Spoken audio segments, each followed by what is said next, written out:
Welcome to Mummies of Ancient Egypt. The mummification process used by ancient Egyptians was highly ceremonial in nature. The different types of mummification took into account the social level and richness of the deceased and even included animals. The most expensive was that reserved for the pharaoh and the royal family, as well as some of the wealthiest members of the court.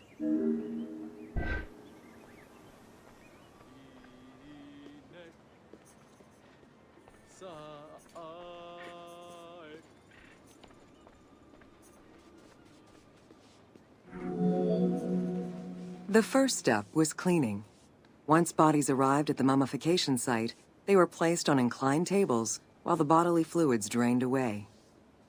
They were then cleansed by priests until they were deemed ready for the purification process.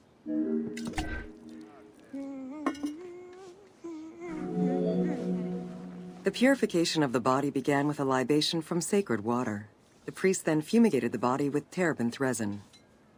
After the ritual cleansing, priests used oils, spices, and all kinds of essences to further purify the body of the deceased. Finally, all body hair was meticulously removed.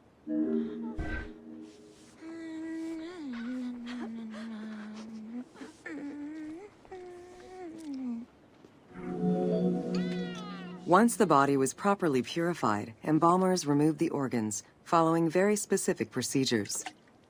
First, the brain was extracted by inserting a spoon through the nostril to break the ethmoid bone. Then, using a spatula, the pieces of the brain were removed as thoroughly as possible.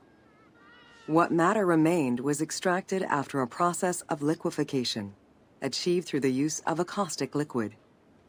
The cranial box, once emptied, was rinsed and disinfected with palm wine, and then stuffed with strips of linen cloth and liquefied resin.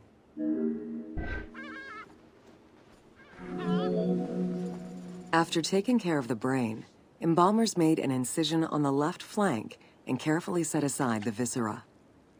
The inside of the body was also rinsed with palm wine. Then the embalmers filled the belly with pure myrrh, cinnamon, and other perfumes and sewed it shut. The removed viscera were washed in palm wine and packed in crushed herbs before being placed in canopic jars.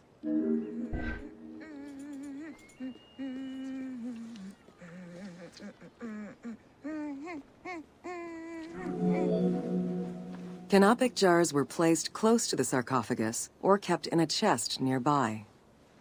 At first, the viscera were wrapped in tissue and placed in the vases. As the ritual requirements became more elaborate, ointments, spices, and even water and natron were added to the process.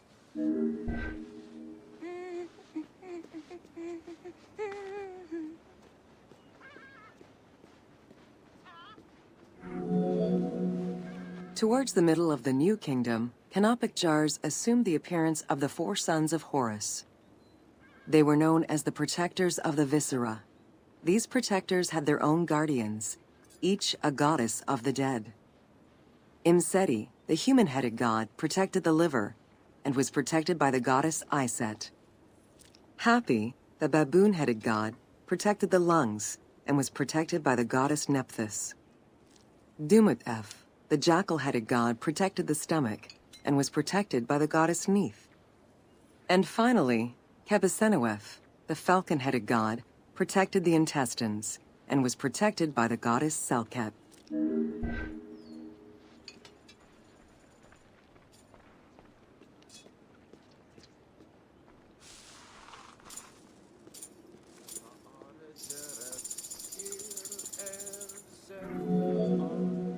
Natron is a naturally occurring mineral found in evaporite. These sedimentary rocks are made up of mineral salts and were generally mined from lake beds in Egypt.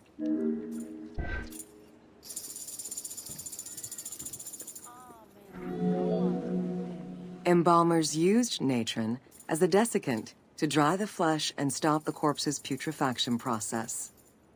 Once the body was cleansed and eviscerated, the deceased was covered in natron for about 40 days.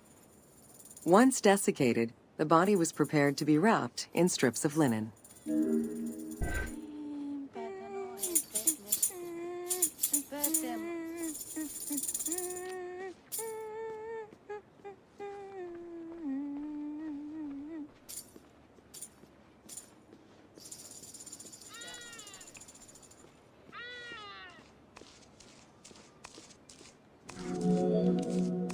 Once the body was fully desiccated by the natron treatment, embalmers oiled, painted, and sometimes even added hair extensions or a wig.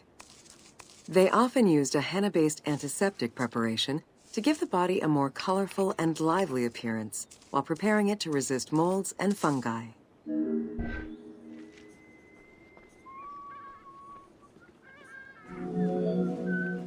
Next came the phase which gave mummies their most well-known appearance, the wrapping. Originally, each part of the body was wrapped separately.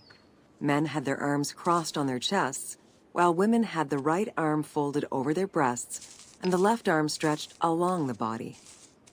However, techniques evolved over time. Eventually, the body as a whole was wrapped with limbs alongside the body, and increasingly sophisticated and different techniques of weaving flax bands were developed. In addition to the jewelry and amulets arranged on the skin of the deceased, amulets were also carefully inserted into the weaving of the linen strips.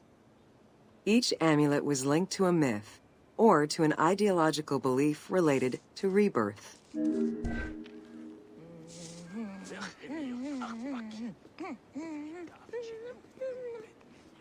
Masks were an important part of a mummy's finery.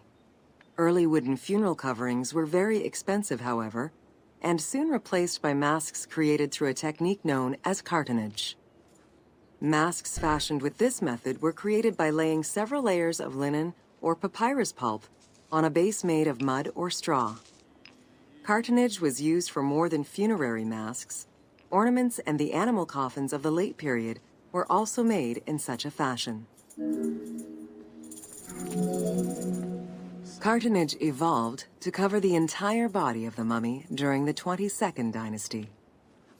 The mummies were placed on a board inside a rigid envelope of cartonnage, which was laced at the back with a string. Extremely cost-effective and visually pleasing, this technique was very popular through all layers of the society.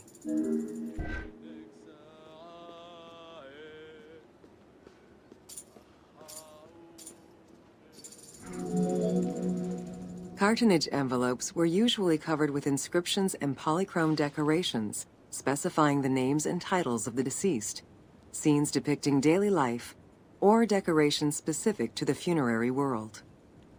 This was a true gift for Egyptologists eager to study the funerary rites of the ancient Egyptians.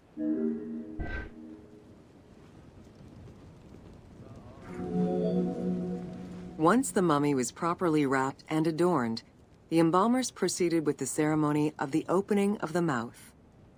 A vital step of the funerary process, this ceremony was meant to bring back to life the deceased themselves, or an object representing the deceased.